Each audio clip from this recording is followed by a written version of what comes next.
Welcome, everybody. Alberg here with Lola, and this is the Doggy Style Podcast, episode 82.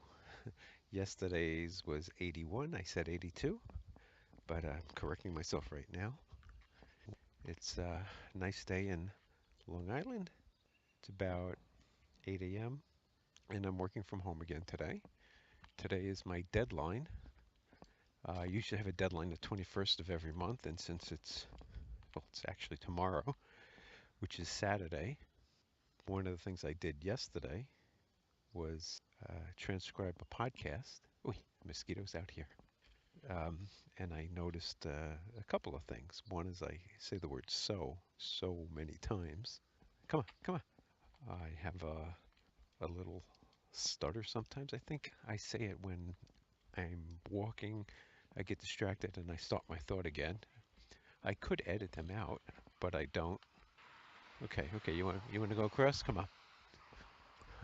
Is there a doggy there? Leave it alone. So I just did it. I should count how many times I say the word so that was one. I'm trying to get out of that habit. It's also are bad habits to use when speaking. I got a hamster cage yesterday for my brother's hamsters that he loves or seems to love, and my brother was a little suicidal the last couple of days. He's in the hospital right now. And what a pain in the arse it was to put this cage together. I'm so glad my son helped me, but I really didn't not have patience to fit it in.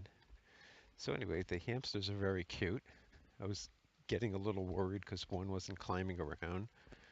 Uh, and you can tell the difference between a hamster and a gerbil because hamsters don't have tails. You should take a video of them. They're so cute. And I'm going to probably miss them when I give them back. But I guess we can always get a new set. It's cute how they have that hamster wheel and they run around. One of them is very energetic, and I have a like I don't really want to touch them. I wonder. I know people probably play with them and stick them in the pockets or whatever. So it's interesting to see another animal. My dog reacted. My dog Lola reacted a little strangely. She was very curious, and she climbed up on the desk a little bit to see what it was, and I yelled at her. So she's a little afraid or what her story is. Come on, don't go over there. No, no. I said no. What's so hard to understand about no? I said no, and she kept walking, and I had to scold her, like probably cursing at mother effing boss, always telling me what to do. So I did it again too. It's getting a little warm. I could feel, the sun is warming things up. I'm gonna guess it's in the 70s. It's pretty dry. Cicadas are out. It's that noise you might hear in the background. I don't know if the microphone picks it up. So I've been three feeling bad about my brother, and he's right now in this hospital in the psychiatric ward. And my sister says it's like a cuckoo's nest, in a reference to the movie One Flew Over the Cuckoo's Nest. I have a deadline today, or actually tomorrow, and that's another word I say a lot is actually. It seems like almost no matter what I do, the boss is looking for something to complain about. But I spoke to a coworker and he made me feel a little bit better. He said that the boss is getting on everybody's case. So, we have different numbers on reports and we've been trying to verify them and they don't always match exactly. Typically, it's a data issue. And another issue is that the boss is complaining about our appearance to other groups, and he's basically created this bad impression. I mean, I did part of it, but he's gone around and announced it to everybody. I mean is another one. So we're in the park now, and Lola's paw shaking a little bit. I'm not sure why. No, no, no, no, no. Come inside. Come inside. She just went outside. She's looking for something. Yeah, but it was nice, and it is hot. The sun is strong. What is today? Today is July 20th, right? It's the day before my deadline. My deadline's actually tomorrow, the 21st of each month. But since it's on a Saturday, we make the deadline Friday so we don't have to work Saturday. But I have a feeling I'm going to have to work. So one of the suppliers, we have a supplier. What you doing? We have a supplier that gives us a bunch of slides, actually the majority of the slides, and he hasn't sent us our slides yet. They changed also the format of the slides, where the slides used to be in a certain format. Now they've added these 3 pages of appendices, and I'm not even sure what to do with them. So I have to resolve that. So, 4. I don't like being micromanaged.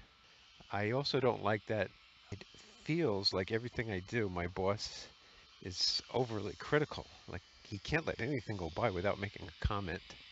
So I wrote a few things down about working on priorities. I mean, there seems to be some important things that I need to do. One is the priorities be better on managing them. You're going to go in the bush? Ooh, roll out of bags. Before I pick up the poop, I always check the bag. She's scratching her back right now on the grass. You love to do that, don't you? Which way you want to go? You want to go this way or this way? Which way? You want to go this way, huh?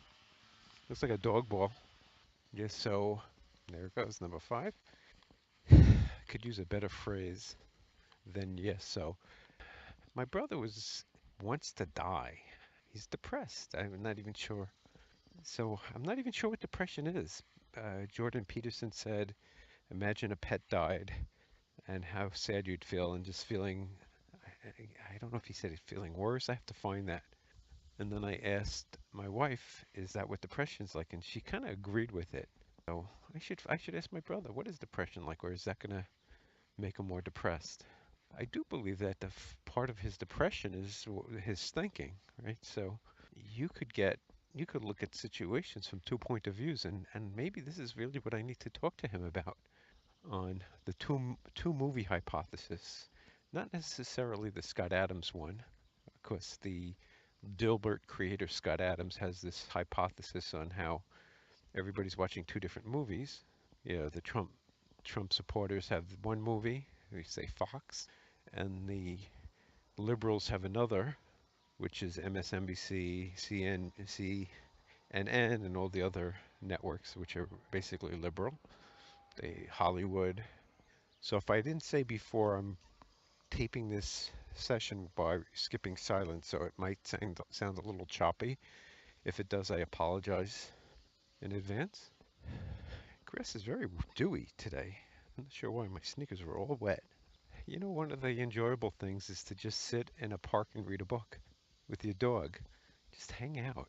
Not necessarily go somewhere or do something. There's a shovel here. Yeah, my back is hurting a little bit today.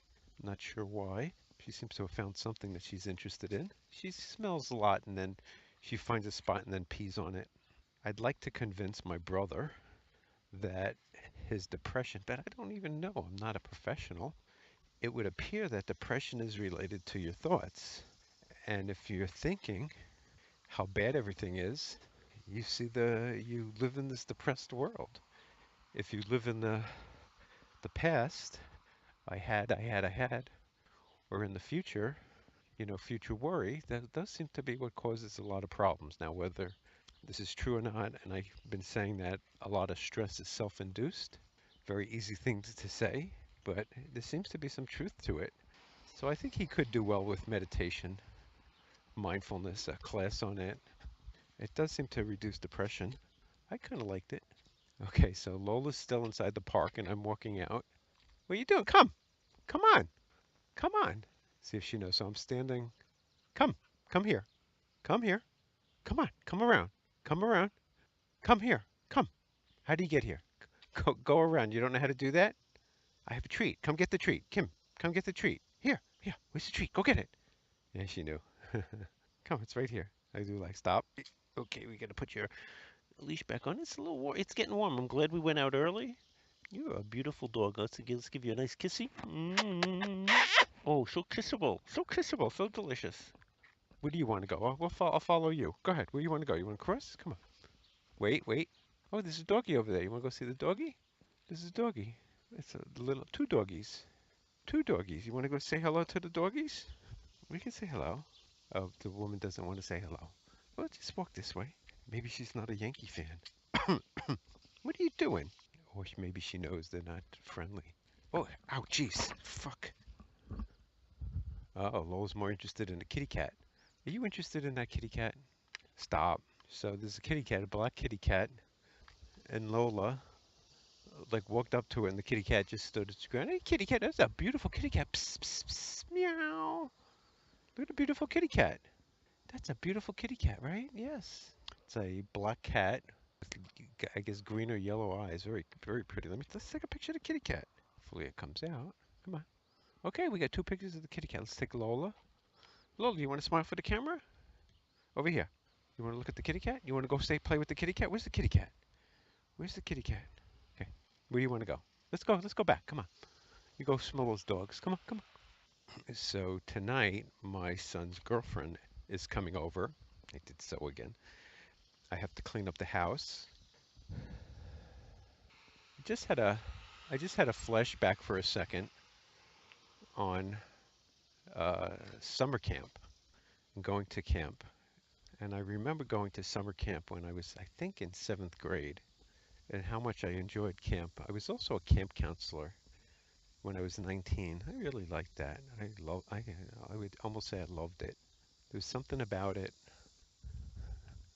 I mean, I was like a god to all the kids. Yeah, so it's a noisy doggy, huh? My brother is in a Elmhurst hospital, and I don't necessarily like going there because there's no parking. It's a real pain in the ass to get parking. And one thing I'll probably do either tonight or this weekend is try and clean up his apartment. He lives in the filthiest, and I'll have to take some pictures of how dirty his apartment is. And I wonder how much that affects his health. It's sad that he has to drink his problems away, take drugs. I have problems. Everybody has problems, but why do some people resort to drugs? I know I'm very shy, and I do remember when I would go on dates, I would always try to meet the woman in a bar and then get there early and sit at the bar and have a drink or two just to relax myself. I do feel better when I've had a few beers. I should even do a podcast after drinking a number of drinks and just seeing how I sound, what I talk about. That could be interesting. I never liked the after effects of alcohol, which is the hangover, that miserable throwing up feeling where you swear you'll never drink again. It's very quiet in this neighborhood, which also can be peaceful. So again, framing, I live in a very peaceful neighborhood. I live in a very quiet and boring neighborhood. It's how you frame a lot of life is the framing. Everything can be framed two ways, and a lot of it is confirmation bias. It's what you're biased to confirm. You give me a person and two different people, and even my dog, if I say to people that I meet, she's very friendly, they're looking to confirm it. If I say to people, she's a little dangerous, they're going to react differently. Oi, I'm tripping on the. Come on, dangerous girl. Let's go. You want to go this way? Oh, we go this way. It's a little warm for you. I have to say, just walking around my neighborhood with my dog, chatting to my phone, is very peaceful. There were some people that I passed before, and I was concerned what they were going to think of me. And a key principle for success is to not care what other people think of you. Because if you're always concerned with what other people think of you, then you're not going to do the things you want. And there's always going to be somebody who's going to disapprove. And I think this is an evolutionary thing. If we think about it, anybody who was disapproved by the group basically died. So we probably have a very high level of needing to be approved by others. It's a nice time in the morning as long as it's not that hot. And I'm not rushing anywhere. Every morning I have to fight with other people to get on the train. I really have it pretty good though. And again, I could say, oh, I've got to commute to work. Or I could say, I have a very easy commute to work. Two movies. And my brother's movies, Life is Horrible. And he's, I guess he knows somebody who died and thinks they're peaceful now. And there's some truth to it. I mean, what he says is not ridiculous. And who am I to say who can and can't take their own life? There is something about this, that freedom. And I guess you can at any point. It's not that hard to take your own life. I mean, there's thousands of ways to do it. It's just, I guess, people are afraid. But I do see his point. I guess they call it nihilism. Like, what's the point of doing anything since you're going to die anyway, and the Earth's going to die, and which is a future-focused life. I do believe that you are happier, or people are happier, when they focus on the present. And most things in the present are fine. Right now, my boss isn't yelling at me, he's not putting me down, but if I bring it from the past into the present, it would lower my happiness. If I worry about what he's going to do in the future, my job review, it also would make me less happy. I could prepare for it. One thing that I've been big on, I'll just discussing, is lowering expectations, only because it just seems that when you set high expectations, it makes life sad. But having lower expectations, when something happens, you'll instantly be happier.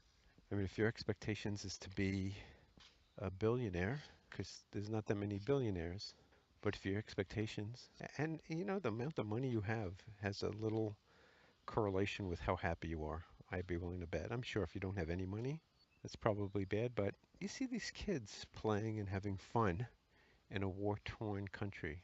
I see it. I've seen videos. There's smiles on their face. So it's not just what your situation is, it's how you react to it. On that note, I'm going to sign off, make this a shorter podcast. Maybe I'll get back on later. This is Alberg and Lola, and we're going to roll the credits. Have a great, great